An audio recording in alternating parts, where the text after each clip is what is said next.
안녕하세요. 오늘도 사연살롱을 찾아주셔서 감사합니다. 결혼 5개월 차 새댁이에요. 마흔을 앞둔 나이에 내 자신을 새댁이라고 소개하려니 많이 어색하네요. 또래 친구들은 진작 결혼을 해서 중고등학생 아이들을 키우고 있으니 말이에요.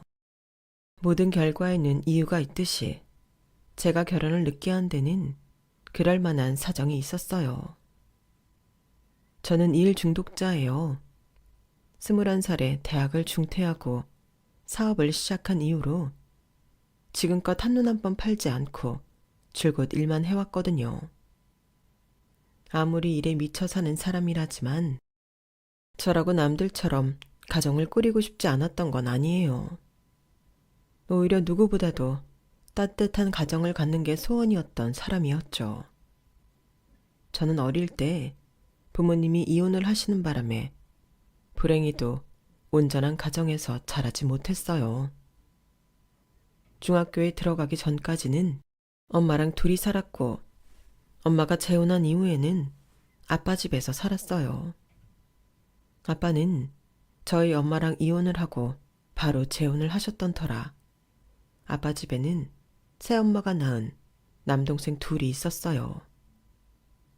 세상에는 정말 착한 새엄마들도 있겠지만 저희 새엄마는 그런 사람은 아니었어요. 자신이 낳은 자식들과 저를 확실히 차별해서 키우셨거든요. 정확히 말하면 저를 투명인간 취급을 하셨어요. 식구들이 밥을 먹을 때도 제 자리는 없었어요. 식탁도 4인용이라서 애초에 제가 앉을 자리조차도 없었죠. 옷이나 신발도 동생들 것만 사입히고 외식이나 여행을 갈 때도 저는 끼워주지 않았어요. 그 일로 아빠는 새엄마한테 화를 내셨고 그런 일이 잦아질수록 동생들까지도 저를 미워하게 되었죠. 그래서 나중에는 제가 먼저 이런저런 핑계를 대고 빠지다 보니 의례저는 가족 모임에서 제외되고 말았어요. 아빠도 더는 아무 말 않게 되었고요. 처음엔 아빠가 새엄마한테 저 좀 챙겨주라고 부탁도 하셨지만 그럴 때마다 새엄마는 짐 싸들고 친정으로 가버리셨어요. 동생들을 데리고 말이죠. 그럴 때마다 아빠와 단 둘이 집에 남은 저는 죄책감에 시달려야 했어요. 나 때문에 평온한 가정이 깨진 것 같았거든요. 한 번은 평소와 다르게 일주일이 넘도록 새엄마가 친정에서 돌아오지 않은 적이 있었는데 하루는 아빠가 제 방으로 들어와 그러시더라고요.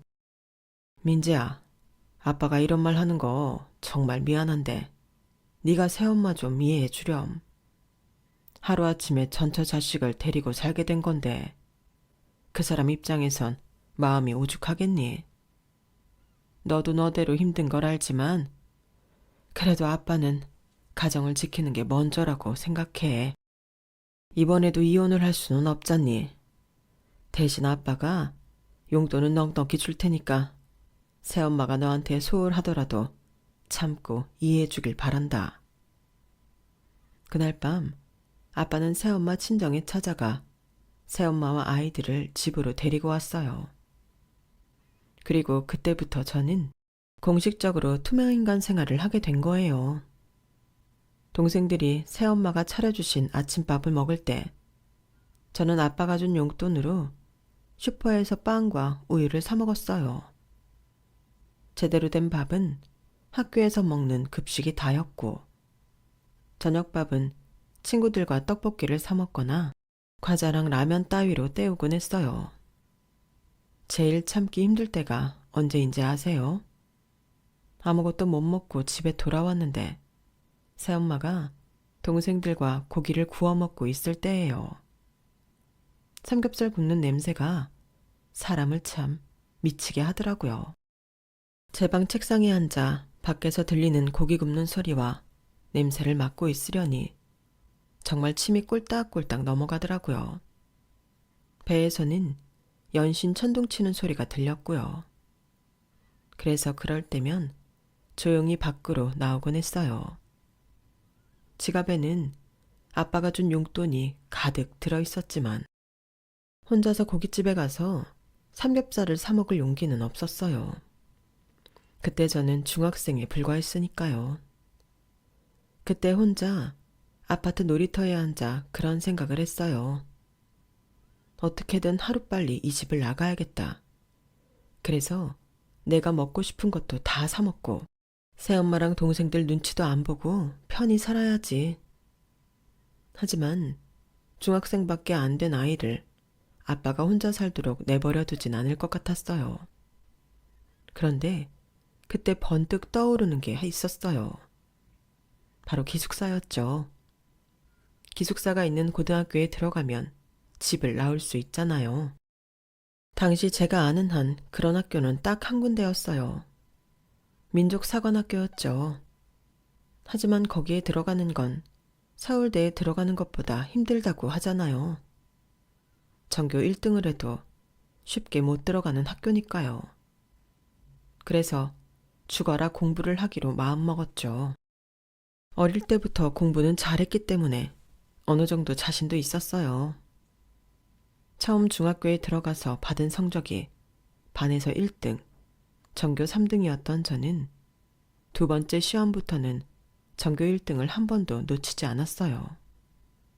그 무렵 집 근처 독서실에서 공부를 했는데 일찍 집에 들어가 봤자 먹을 수도 없는 음식 냄새로 고통받는 것보다 조용한 독서실에서 밤 늦게까지 공부하는 게 훨씬 낫더라고요.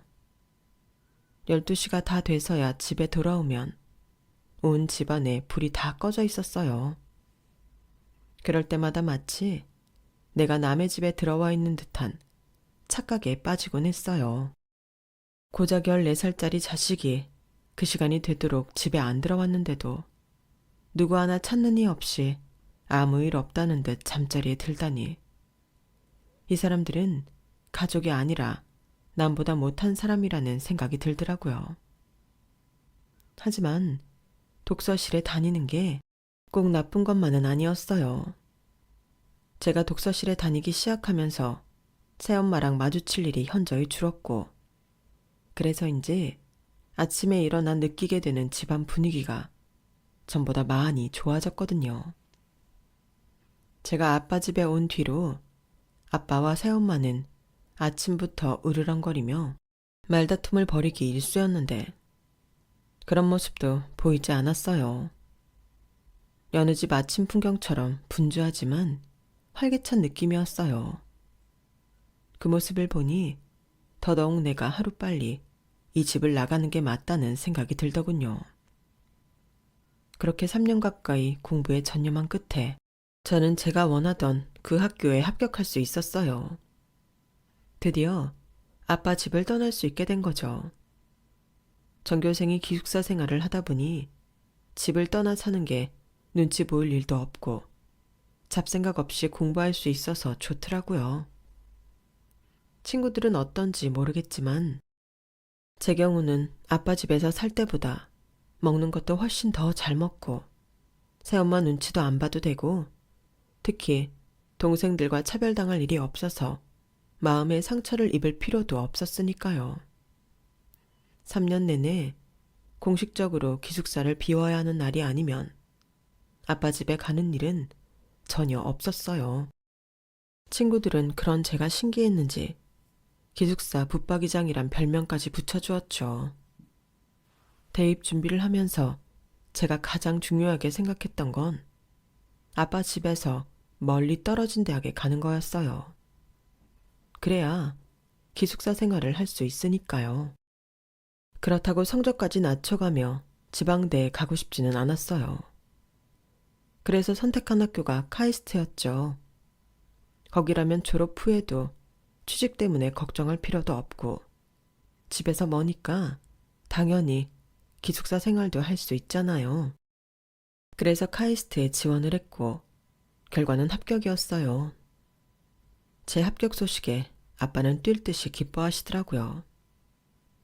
우리나라 최고 수재들이 가는 대학에 내 딸이 합격을 했다고 지인들한테 자랑할 정도로요.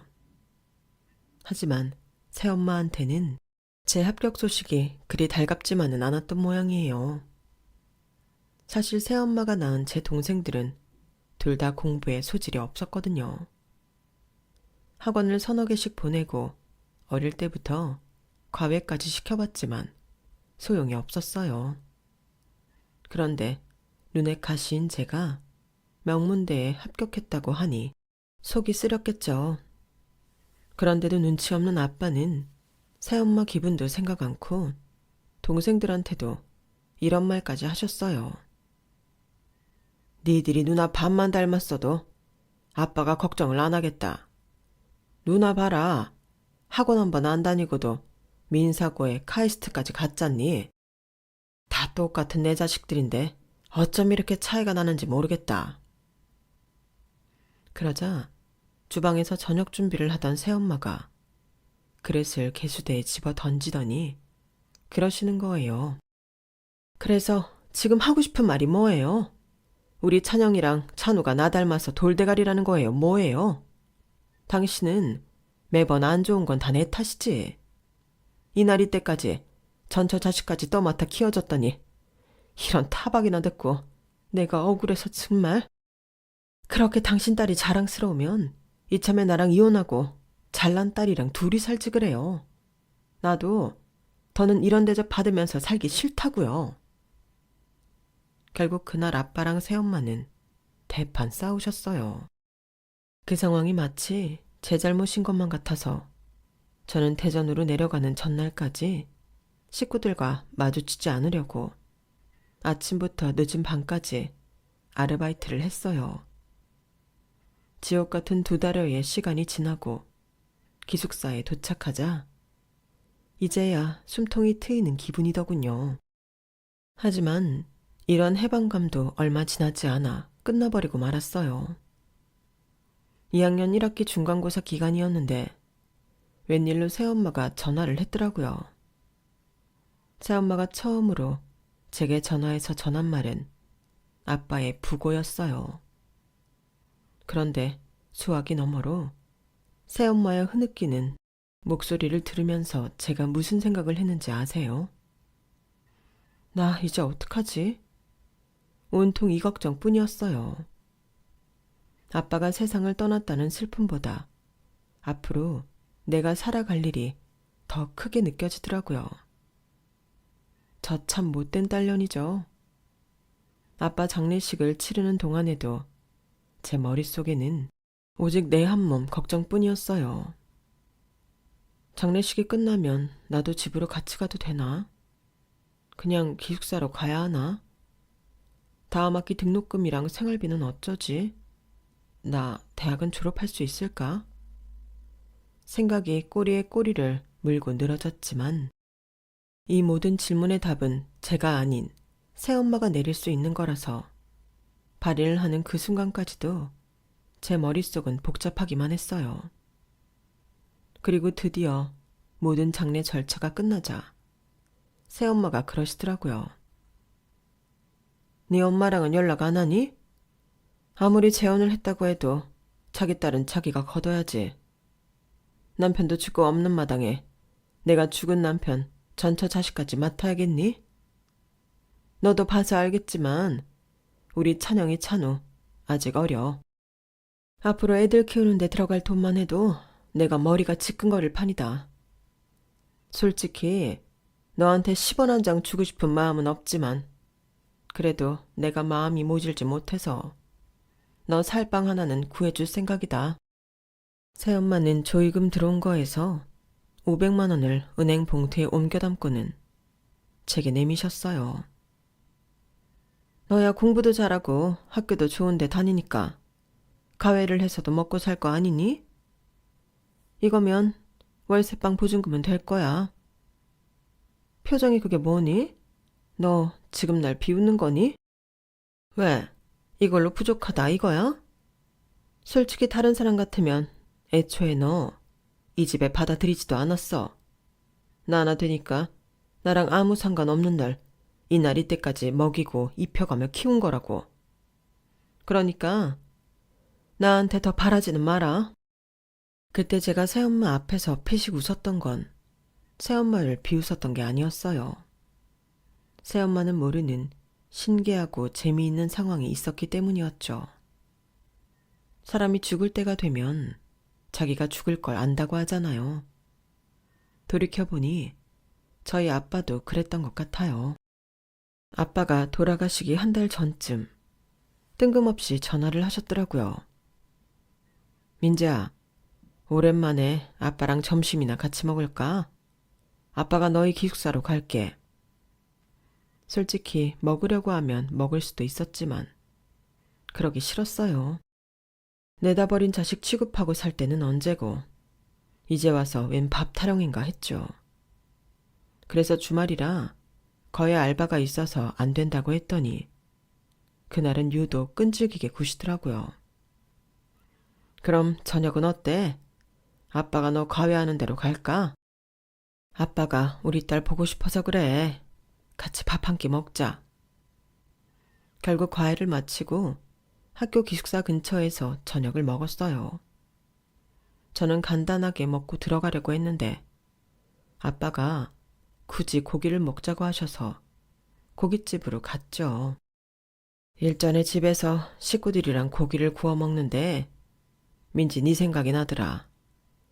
생각해보니까 너랑은 집에서 같이 고기를 구워 먹었던 기억이 안 나더라고. 네가 고등학생 때부터 기숙사 생활을 해서 그런가 했는데 너 중학생 때도 같이 먹은 기억이 없는 거야. 내가 참 나쁜 아빠였지. 그 어린 게 밥도 제대로 못 얻어먹고 사는 거 뻔히 알면서 나 편하자고 모른 척하고 살았다. 아빠가 미안해. 그리고 이건 아빠 보험 증서인데 잘 가지고 있어. 혹시 몰라서 수익자를 네 앞으로 바꿔놨다. 그러니까 잘 가지고 있어. 됐어. 나 이런 거 필요 없으니까 새엄마한테나 줘. 난 대학 공부까지만 시켜주면 이후엔 내가 알아서 살게. 틈틈이 알바하면서 돈도 모으고 있고. 공부야 당연히 시켜주지. 그래도 이건 가지고 있어. 나 죽고 나면 네 새엄마가 너한테 재산이나 나눠주겠니? 집에서 내쫓지도 않으면 다행이지. 그러니까 이건 네 몫이다 생각하고 받아. 그때 받아둔 보험 증서가 떠올라서 웃었던 거예요. 아빠가 새엄마를 너무 잘 알고 있었구나 생각하니까 웃기더라고요. 하지만 새엄마한테는 보험금 얘기는 하지 않았어요. 분명 그마저도 뺏으려고 들 게 뻔했으니까요. 그래서 더는 긴 말 않고 새엄마가 챙겨준 500만 원을 들고 집을 나왔어요. 제 방에 있던 제 짐이라고 해봐야 옷가지랑 책 몇 권이 달아서 그건 박스에 담아 기숙사로 붙였고요. 대전으로 돌아온 저는 학교 근처에 원룸부터 알아봤어요. 기숙사에 지내기엔 짐도 많고 무엇보다 제대로 된 독립을 하고 싶었거든요. 아빠 장례식을 치르느라 시험을 제대로 치르지 못해서 학점은 기대를 할 수 없는 처지였어요. 물론 교수님들께 부친상을 당했다는 걸 말씀드리면 어느 정도 구제는 받을 수 있었지만 그러기 싫더라고요. 왜 그런지 모르겠지만 아빠가 돌아가시고 나니 모든 의욕이 사라져버렸어요. 그동안 제가 공부를 열심히 했던 건 지옥 같은 아빠 집에서 나오기 위함이었잖아요. 이렇게 임무가 완수되고 나니 모든 게 허탈하고 허무하게 느껴졌던 것 같아요. 게다가 카이스트는 들어가는 것도 힘들지만 그 안에서 살아남는 것도 정말 힘들거든요. 매 순간 기를 쓰고 달려들어야 대한민국에서 천재소리 듣는 동기들 사이에서 살아남을 수 있으니까요. 이제는 좀 편해지고 싶었어요. 그래서 자퇴를 하기로 결심했죠. 그때만 해도 대학은 언제든 수능을 다시 보면 된다는 생각에 아쉬울 게 없었거든요. 그래도 자퇴를 하기 전에 앞으로 먹고 살 길은 마련해 둬야겠다 싶어서 사업을 하는 같은 과 선배를 찾아가 일자리를 부탁했어요. 아직 시작하는 단계라서 월급은 많이 못 주지만 그래도 일은 많이 배울 수 있을 거라고 해서 바로 출근을 하기로 했죠. 출근이 확정되자 학교에는 자퇴서를 냈어요. 이 자퇴서 한 장이 앞으로 내 인생에 어떤 시련으로 닥칠지 까맣게 모른 채 말이죠. 정부 지원을 받아 설립했던 선배 회사는 시행착오를 겪으면서 다행히 자리를 잡았고, 저는 그 회사에서 5년 동안 일을 하다가 제 회사를 차려서 나왔어요. 보안 관련 프로그램을 다루는 회사라서 사무실을 꾸미는 데는 크게 돈이 들지 않았어요. 시작 단계인 만큼 직원 수도 저를 포함해 5명 뿐이라서 직급도 우리 멋대로 정하고 야근 수당이 없는데도 다들 사무실에서 먹고 자가며 일을 했어요. 물론 각자 개인 사정에 따른 휴가도 야박하게 따지지 않고 주었고요. 마치 친구들 몇 명이 합동 프로젝트를 하는 기분으로 회사를 운영해 나간 거죠. 그러다가 회사가 조금씩 커감에 따라 회사 규정도 정하고 야근 수당이며 월차, 연차, 성과금 체계도 확립해 나갔어요. 그렇게 조금씩 체계를 잡아가는 사이 직원 수도 많이 늘어서 더 넓은 곳으로 회사도 이전을 하게 되었죠. 회사를 차린 지 정확히 9년 6개월 만에 우리 회사는 번듯한 모습을 갖추게 되었어요. 저와 함께했던 초창기 멤버 중에는 제가 그랬던 것처럼 자기 업체를 차려서 나간 사람도 있고 아직도 함께 일하고 있는 사람도 있어요. 업체를 차려 나간 사람 중 하나가 바로 지금의 제 남편이에요.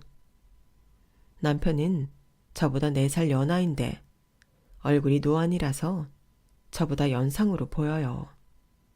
그래서 남편과 연애를 할 때도 제가 연상이라는 기분이 덜 들었던 것 같아요. 남편은 집안 사정이 넉넉치 않아서 자기 월급으로 동생들 학비까지 대며 살았어요. 사실 진작 독립을 할 생각이 있었음에도 그러지 못했던 게 사업자금 때문이었죠. 버는 족족 동생들 학비로 써버리니 주머니에 돈이 모일 날이 없는 거예요. 저희 회사가 월급이 꽤 센 편임에도 말이죠. 결국 3년 전에야 동생들 학비에서 벗어날 수 있어서 부랴부랴 독립을 하게 되었죠. 자기야, 꼭 지금 독립을 해야겠어? 자금도 얼마 없잖아. 차라리 몇 년 더 여기서 일하다가 돈 좀 모아서 나가지 그래. 왜? 나 나가면 회사 휘청일까봐 걱정돼서 그래? 남자친구를 그동안 그렇게 부려먹었으면 이제 놓아줄 줄도 알아야지. 두고 봐. 5년 안에 내가 자기 회사만큼 키워놓을 테니까. 그럼 그때 가서 당당하게 청혼할 거야. 남편이 그렇게 기를 쓰고 독립을 한 데는 우리 관계 문제도 있었어요. 회사 대표랑 사귀는 게 남들한테 눈치가 보였거든요. 게다가 결혼까지 하게 되면 아내 회사에서 일하는 꼴이니 자존심이 상할 법도 했죠. 솔직히 그때까지만 해도 저는 결혼 생각은 없었지만 말이에요. 아무튼 남편은 말 그대로 영혼까지 끌어서 회사를 차렸어요. 제 앞에서는 아무렇지 않은 척 했지만 사실 돈 때문에 많이 힘든 상황이었어요. 정부 지원도 받고 은행에서 빌릴 수 있는 돈은 풀로 빌렸음에도 턱없이 부족했거든요. 주변 친구들이며 입사 동기들한테도 돈 부탁을 했던 모양인데 그게 누구 하나 선뜻 돈을 빌려주는 사람은 없었어요. 당연하죠. 잘 다니던 회사도 그만둔 마당에 빌려준 돈을 회수할 수 있다는 보장도 없는데 누가 돈을 빌려주겠어요. 내 앞몸 건사하면 그만인 20대도 아니고 다들 가정이 있는 30대 중반 성인인데 안 될 말이죠. 그래서 보다 못한 제가 남편 동기를 통해 대신 돈을 빌려주었어요. 제 돈인 건 비밀로 하고요. 당장 급한 돈은 아니니까 수익이 나면 그때 천천히 갚으라고 말이죠. 덕분에 남편은 회사를 차릴 수 있었고 다행히도 생각보다 금방 자리를 잡을 수 있었어요. 워낙 남편이 잘 아는 분야이기도 하고 이쪽 업계에서는 틈새 시장에 해당하는 영역이었거든요. 그렇게 3년간 남편은 열심히 일해서 제 돈을 다 갚았어요. 그리곤 돈을 다 갚은 그날 저희 회사로 찾아왔더라고요. 남편은 제 앞에 작은 상자를 내밀더니 그러더라고요. 오늘에서야 자기 앞에 당당하게 설 수 있게 됐어. 나 회사 시작할 때 다들 안 될 거라고 했었거든. 돈 1,000만 원 구하는 것도 어려워서 몇 번이나 찾아가 사업 설명하고 구질구질하게 매달렸는데도 다들 거절을 하더라고. 그런데 한 친구가 선뜻 3억이나 투자를 해줘서 우리 회사가 지금처럼 자리를 잡을 수 있었어. 고맙다, 민지야. 그 돈 빌려준 사람이 너라는 걸 진작 알았지만 모른 척 했어. 내가 이 돈을 다 갚는 날 제대로 감사 인사하고 청혼하려고. 지금까지 날 믿어줘서 고맙고 앞으로도 날 믿어줄 자신이 있다면 나랑 결혼하자. 아, 정말 그냥 감사 인사만 하지 그랬어. 그럼 내가 이렇게 난감하지는 않았을 거 아니야. 정훈 씨도 알겠지만 난 결혼 같은 건 할 생각 없어. 지금이야 사귄 시간이 있으니까 같이 있는 게 편하고 좋을 수밖에 없지만 결혼해서 같이 살다 보면 우리도 변할 거야. 나중엔 숨 쉬는 소리만 들어도 지긋지긋할 수 있다고. 세상에 안 변하는 건 없어. 난 그때가 돼서 실망하기 싫어. 미안해. 이 청혼은 안 받은 걸로 할게. 우리 부모님이라고 처음부터 헤어질 줄 알고 결혼을 했겠어요.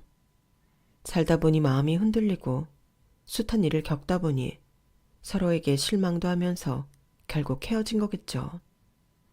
그래서 어차피 변할 거라면 애초에 시작도 하고 싶지 않았어요. 내가 그랬던 것처럼 내 자식에게도 그런 불행한 가정을 남겨주고 싶지 않았거든요. 그렇게 거절을 했음에도 남편은 전보다 더 집요하게 설득을 해왔어요. 출근 시간에 저희 회사 로비에 찾아와 꽃다발을 건네고 퇴근 시간에도 역시나 로비에서 저를 기다리곤 했어요. 같이 일할 때도 폭이란 걸 모르는 사람이더니 청혼을 할 때도 마찬가지더라고요. 그런데 생각지도 못한 사건 때문에 제가 이 집요한 남자의 손을 잡게 될 줄 누가 알았겠어요. 그러니까 그날은 여느 때와 다를 바 없는 날이었어요. 아침 일찍 피트니스 센터에 들러 운동을 하고 막 출근을 했는데 그날따라 남편은 보이지 않고 로비에서 웬 아줌마와 건장한 남자 둘이 경호 직원과 실랑이를 벌이고 있더라고요. 모르는 척 지나가려는 그때 누가 제 어깨를 잡아 끌었어요. 그 바람에 깜짝 놀란 저는 뒤로 발라당 자빠질 뻔했는데 마침 남편이 달려와 제 허리를 낚아챈 덕분에 무사할 수 있었죠. 제 어깨를 잡은 사람은 다름 아닌 새엄마였어요. 하, 인연 맞네 맞아. 야, 민지 너 아주 신수가 훤해졌다. 내 남편 목숨값으로 그동안 잘 먹고 잘 살았나 보다. 기말 필요 없고 너 나 몰래 빼돌린 내 남편 사망보험금 내놔. 다 알고 왔으니까 개수작 부리지 말고. 그러자 옆에 있던 두 아들들도 저를 향해 적개심을 보이며 씩씩거렸어요. 둘 다 살이 투둥투둥하게 쪄서는 팔과 다리에 요란한 문신까지 하고 있어서 인상이 더 험악해 보이더라고요. 누군가 했더니 새엄마셨어요. 세월이 흘러도 무식하고 염치 없는 건 여전하시네요. 니들 찬영이 찬우구나. 오랜만에 누나를 봤는데도 인사도 안 하니? 니들이 건달이야? 왜 험악한 문신으로 사람 귀를 죽이려 들어? 니들이 아무리 건달처럼 그러고 있어도 나 니들 안 무서워. 그러니까 눈에 힘들 풀어라. 새엄마, 어디서 뭔 소리를 듣고 왔는지 모르겠지만 저 새엄마 돈 뺏은 적 없어요. 오히려 내가 나눠 받아야 했던 우리 아빠 유산까지 새엄마가 다 가져갔잖아요. 난 아빠가 내 앞으로 남겨주신 보험금 외에는 받은 게 없다고요. 설마 그걸 뺏겠다고 온 건 아니죠? 염치 없이. 뭐? 염치가 없어? 내 남편 남긴 돈이면 다 내 돈이지. 그게 왜 네 돈이야? 갈 곳 없는 년 내 자식처럼 품어가며 키워줬더니 은혜를 원수로 갚아? 네가 그러고도 사람이야? 새엄마는 자기 분에 못 이겨 제 머리채를 잡으려 손을 뻗었어요. 그러자 제 옆에 붙어있던 남편이 그 손을 팍 쳐버렸어요. 아주머니, 지금 뭐 하는 짓입니까? 당신은 뭔데 내 사람 몸에 손을 대요? 그리고 뭐라고요? 자식처럼 품어가며 키웠다고요? 모르는 사람들이 들으면 진짠 줄 알겠네요. 같이 사는 동안 아주머니가 민지한테 몇 번이나 밥을 챙겨 먹였어요. 지들끼리 고기 구워 처먹고 삼계탕 끓여 처먹을 때 민지한테 고기 한 점, 닭다리 한 번 쥐어줘 본 적 있어요? 남이라도 그렇게 모질게는 안 할 텐데 아주머니는 같이 사는 내내 그러셨잖아요. 학창시절에 민지 별명이 뭐였는지는 아세요? 기숙사 붙박이장이었어요. 집에 가도 자기를 투명인간 취급하는 식구들 때문에 방학 때도 기숙사에 붙어있는다고 해서 그렇게 붙여진 거라고요. 그래놓곤 이제 와서 뭘 달라고요? 기왕 이렇게 된 거 변호사 불러서 계산 제대로 때려볼까요? 민지 아버님 사망 후에 남은 재산 제대로 한번 나눠보려냐고요. 적어도 돈 뜯어내겠다고 조폭 같은 아들 데리고 여기까지 오셨을 때는 제대로 계산기나 때려보고 오셨어야죠. 목소리만 크다고 되는 게 아니에요.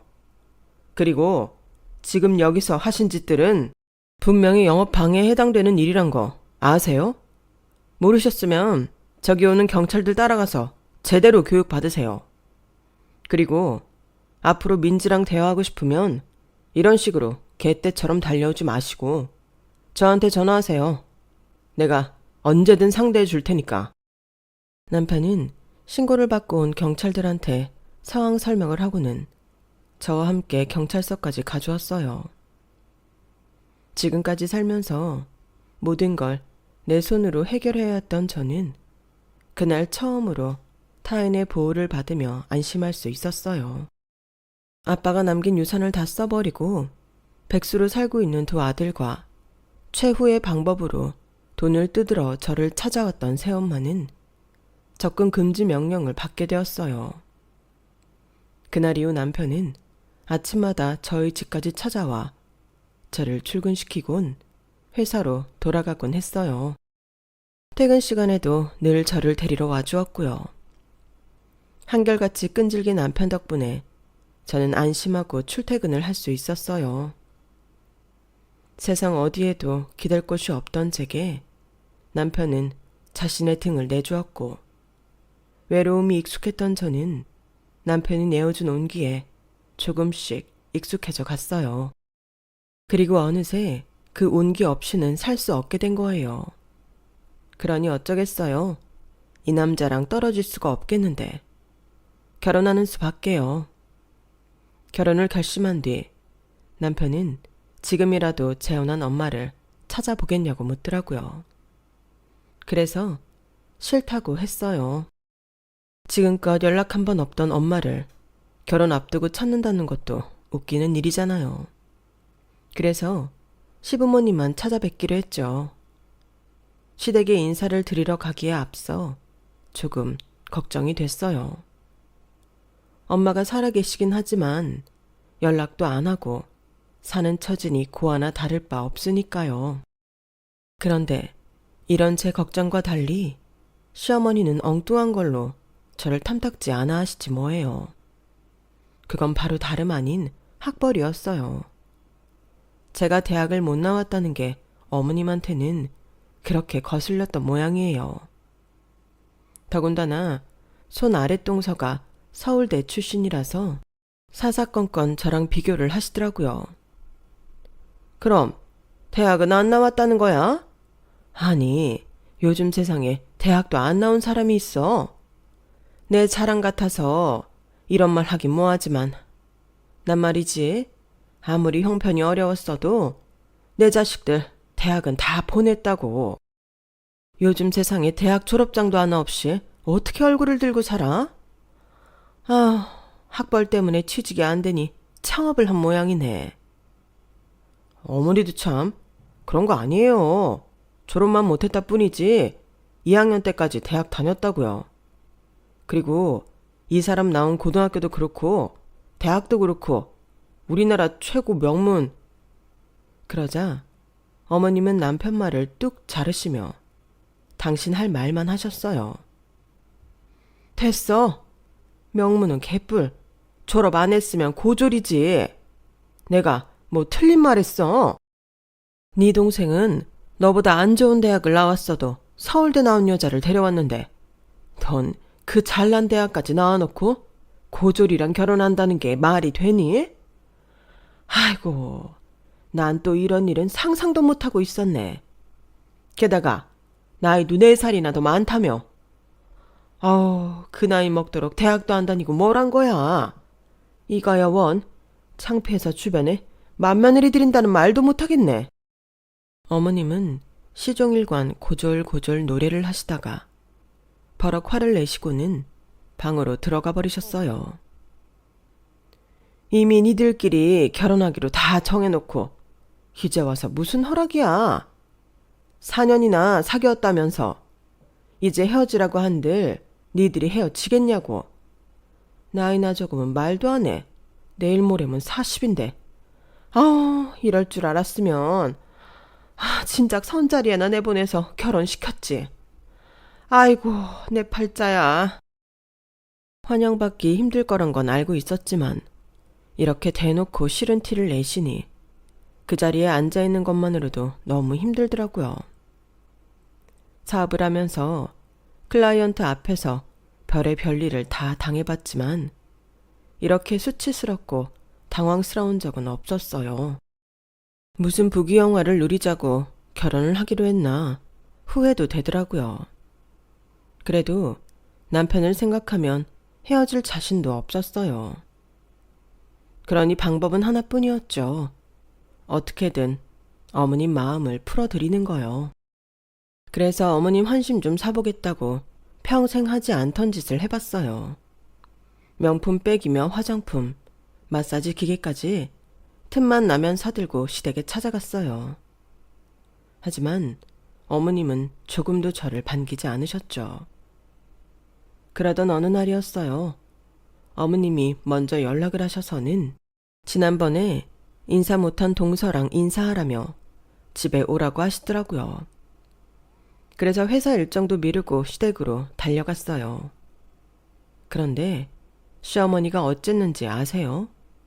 냉장고에서 사과를 딸랑 하나 들고 오셔서는 동서한테 깎아 먹이시는 거예요. 접시도 동서 앞에 밀어놓고는 포크도 딸랑 하나만 놓으셨더라고요. 얘 둘째야, 이 사과 좀 먹어봐라. 청송사과인데 엄청 달고 맛있다.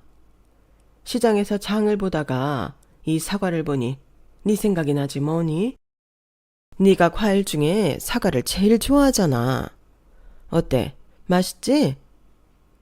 아주 할머니가 귀한 손주 간식 먹이듯이 어찌나 극진히 챙겨 먹이시는지 옆에 앉아있는 제가 다 민망할 정도였어요. 저한테는 빈말이라도 사과 한쪽 먹어보란 말도 없으시니까 마치 가시방석에 앉은 기분이더라고요. 동서는 어머님과 제 사이에서 눈치를 보면서도 꿀떡꿀떡 사과를 잘도 받아먹더라고요. 제게 한쪽 먹어보라는 말도 않은 채요. 그렇게 동서가 사과를 다 먹자 그제야 어머님이 저를 부르셨어요. 야, 뭘 그렇게 멀뚱거리고 있니? 이 접시 가져가서 안 씻고. 여자는 자고로 바지런해야 되는 법이야. 먹고 나면 바로바로 씻어야 한다고. 세제 풀 거 없이 물로 빠득빠득 소리나게 씻어서 식기 건조대에 올려놔라. 아니, 사과를 먹은 건 동서인데 왜 내가 그 접시를 씻어야 돼요? 황당해서 어머님이랑 동서를 번갈아 봤지만 이 사람들이 둘 다 약을 먹었나 되려 저를 이상하게 바라보지 뭐예요. 둘이서 사람 하나 병신 만드는 건 참 쉬운 일이구나 생각하면서 접시를 들고 주방으로 향했어요.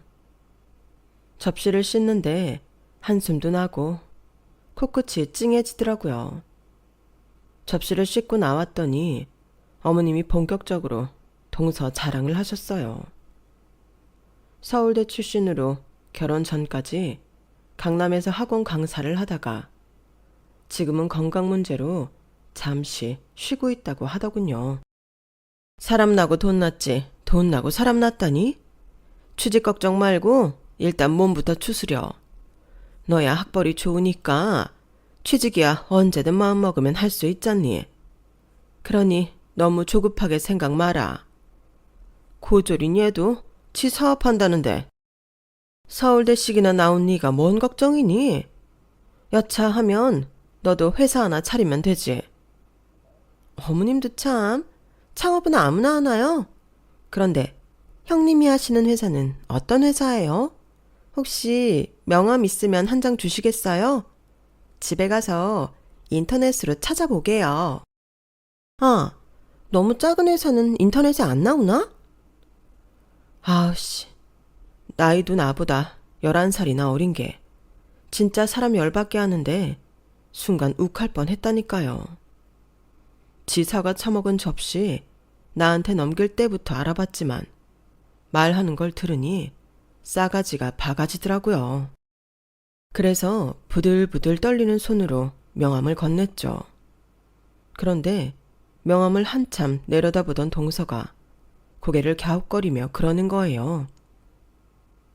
이상하네. 회사명이 왜 이렇게 익숙하지? 유명한 회사는 아닌 것 같은데. 내가 어디서 봤더라?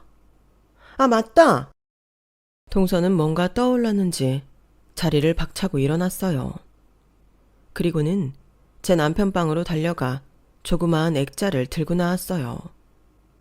액자 속에는 우리 회사 창업식을 하던 날 창업 멤버들과 함께 찍은 사진이 들어있었어요. 플랜카드를 제작할 돈도 없어서 A4 용지에 매직으로 회사명을 적어 벽에 붙여놓았던 그때 사진이었죠. 여기 맞죠? 아주버님이 다니던 그 회사, 어머님이 항상 말씀하시던 그 회사 말이에요. 여기 대표가 아주버님 독립할 때 창업 자금도 대주고 명절마다 선물이며 보너스도 그렇게 많이 줬다면서요. 보너스로 우리 그이 대학 등록금도 냈었다고 어머님이 그러셨잖아요. 그래, 우리 큰애가 그 회사 다닐 때 거기 대표한테 참 신세 많이 졌지. 오죽했으면 큰애가 식구들 앞에서 자기 회사 대표 칭찬을 그렇게 했겠니? 말수도 별로 없는 녀석이. 거기 대표가 여잔데 엄청 똑똑하고 우리나라 최고 학교만 다 다닌 사람이라고 했지 아마? 민족사관 학교든가? 수재들만 다닌다는 그 고등학교 나와서 저기 어디야 대전에 있는 최고 수재만 다닌다는 그 대학 다녔다고 그랬잖아. 그 학교 이름이 뭐였더라? 카스테란가? 아닌데 카스타든가? 그런데 그게 뭐가 어쨌다는 거니? 어머님도 참 형님이 그 회사 대표잖아요. 여기요. 이 사진에 아주버님이랑 같이 있잖아요. 어머님은 돋보기 안경까지 끼시고는 액자 속 사진을 뚫어지게 보셨어요. 그리고는 제 얼굴과 사진 속 저를 번갈아 보시더니 울컥 하시는 거예요. 그리고는 제 손을 덥석 잡으시더니 손을 쓰다듬으시면서 그러시는 거예요. 세상에, 내가 은인을 못 알아보고 그렇게 구박을 했네. 내가 죽는 순간까지 대표님한테 받은 은혜는 절대 안 잊겠다고 그렇게 다짐했었는데 이렇게 옆에 두고도 몰라봤어. 미안하다. 내가 정말 미안하다. 그때 우리 남편이 빚만 잔뜩 져놓고 세상을 떠난 뒤라 형편이 얼마나 어려웠나 몰라. 그네가 대학 졸업도 못하고 식구들 먹여 살리느라 취직한다고 했을 땐 억장이 무너지는 것 같았는데 회사에서 대학도 졸업할 수 있게 해주고 목돈 필요할 때마다 돈도 빌려주고 했던 거 나 하나도 안 잊고 있어. 우리 큰애 독립할 때도 그 큰 돈을 이자도 안 받고 빌려줬잖아. 가족도 그렇게는 안 해줄 텐데 피 한 방울 안 섞인 남이 어쩜 그럴 수가 있나 했는데 그게 너였구나. 세상에 어쩜 그런 것도 모르고 내가 너한테 그 모진 말을 했을까. 미안하다 얘. 내가 정말 미안해. 아니에요. 솔직히 속상하지 않았다면 거짓말이겠지만 그래도 부모도 없는 저를 아무 타박도 않고 받아주셨잖아요. 사실 저는 그게 제일 걸렸거든요. 그게 어디 네 잘못이니? 사람 목숨은 하늘에 달려있는 건데 자식이 죽은 부모 살려낼 수도 없는 노릇이고 나도 부모님 일찍 잃고 시집와서 시어머니한테 구박 엄청 받았다. 그래서 난 부모 없는 걸로는 내 며느리 괴롭히지 말자 생각했어. 그런데 다른 걸로 우리 맏며느리 가슴에 못 박게 될 줄 누가 알았겠니? 내가 그동안 너한테 함부로 했던 거 살면서 다 갚으마. 네 가슴에 못 박힌 거 있으면 내가 다 빼줄 테니까 절대 마음 편하면 안 된다. 꼭 우리 아들이랑 결혼해서 내 며느리로 살아야 한다. 알았지? 어머님은 몇 번이나 제게 사과를 하시고는 그날 맛있는 저녁까지 차려주셨어요. 결혼한 지 5개월이 지난 지금까지도 어머님은 제게 극진한 대접을 해주고 계세요. 마치 그간 제가 못 먹고 살았던 집밥을 해주시려고 세상에 내려오신 분처럼 김치는 물론이고 밑반찬까지 다 챙겨주세요.